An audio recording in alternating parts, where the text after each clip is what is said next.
Hi, it's Leela, the proud poly kinky queer slut. Today's question is, what happens to a person's body when they take gender-affirming hormones?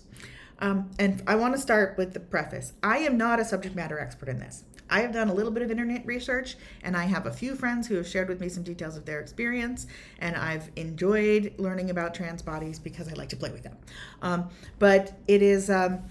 I'm definitely not an expert. And if this is something that you have some real curiosity about, I encourage you to seek out resources that are specifically for trans people and ask people who have been through this experience those questions. And this is where the internet is marvelous because you can really connect with people outside of your geography who've done this. And there are a lot of doctors out there who can give you real information. But what I know in short form is that, the biggest changes are your body either masculinizes or feminizes. So, for example, a person who is taking testosterone to be more masculine might find that they start growing facial hair, chest hair more all over their body. A person who is taking estrogen, progesterone to be more of a feminine body type might find that they grow less facial hair. They might find that their body fills out. So you find physical changes like a person who is a penis owner taking estrogen may very well grow breasts, and that's really fun. I really like that. But also they may not, and they may have continue to wear prosthetic breasts, which also are really fun, and I really like that.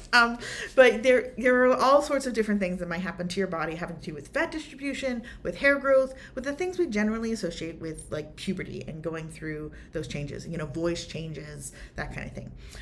Another thing is fertility. So hormone changes affect fertility. So everything that I've read and encountered say that it's important to consider fertility before you start doing the therapies, because if you are a penis owner and taking estrogen, progesterone, that can impact sperm count and eventually lead to infertility. If you are a vulva owner who is taking testosterone, that can also lead to infertility. So it's very important to, if you want to have children, to have that conversation with your doctor before you start these therapies, so that you understand what your options are, what your limitations might be.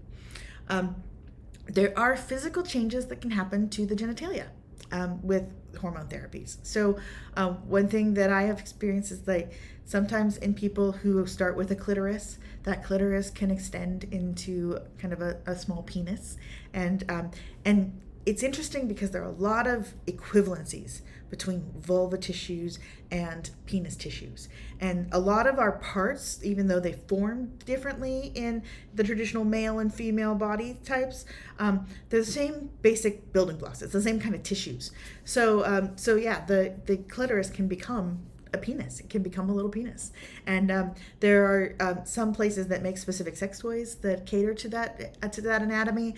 And the sensations change. So whether you're talking about penises, vulvas, and words become complicated. If you're playing with a trans person, please ask them what words they want to use for their body parts, because people have different opinions and different things that make them feel good and make them feel bad. So please do ask. Always ask what your specific partner wants their parts to be called, because it's very, very, very important to be gender affirming when you're actually playing with genitalia, and to be consciously aware of that. For example, I've had several partners who are male to female, some beautiful women that I play with who have penises, who prefer their penises to be called clitorises. And that can be super fun. And lean into enjoying it. Because when you give the words that people want to hear for their bodies, it just lights them up. And that can be really, really beautiful. But that was a bit of a tangent, so back on track.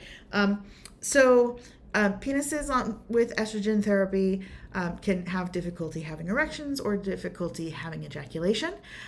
They also can change in size over time.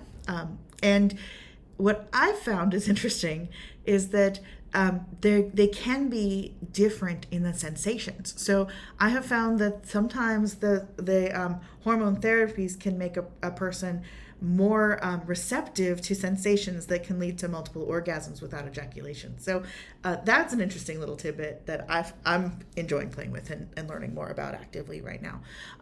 But yeah, it's different for each body, but yeah, the shape and size of all the parts, of all the pieces, especially the clitoris and the penis, can change, and can be things that require relearning if you're a long-term partner of these folks, because or if it's your body, you have to relearn what feels good, what works, what doesn't work, because you're changing the makeup of the hormones that drive our sexuality, and that has an impact on that.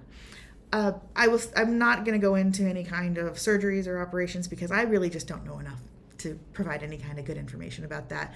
I will just say that when you're approaching a person who's had any kind of surgical changes to their body, all the more important to ask about parts, but also, frankly, this is good advice for approaching anybody, but take the time to ask a person what they like, what feels good, what they don't like, what doesn't feel good, and to just go slow at first and explore, because it's really different for each individual person.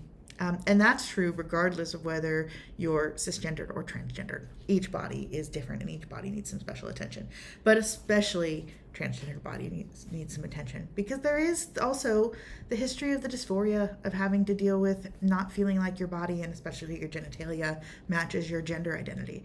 And that is a real concern. So it is important, I think, that when you're taking on a role as a sexual partner to a person who has had to deal with that kind of dysphoria in their life, that you're sensitive to that and understanding that, and that your actions are affirming what they want and who they truly are, what their true identity is, and sensitive to the fact that they might just be a little extra sensitive about those things, and that's okay. But yeah, take your time, experiment, but do expect to see some interesting things happening with the bodies, because the bodies change and it's beautiful. And yeah, enjoy it. And I would encourage everybody to, if you want to know more, I'll link to a couple places. There are no right answers, there are no wrong answers, they're just individual choices that people make with their bodies, and in different ways people change. And I really encourage everybody to just learn more. And whenever you encounter something that is not what you're used to, just take a moment and be open and think about being open to it, because that really does brighten up the world. Thanks very much. This is Leela, the proud poly kinky queer slut. Remember, you can ask me anything, and have a great day.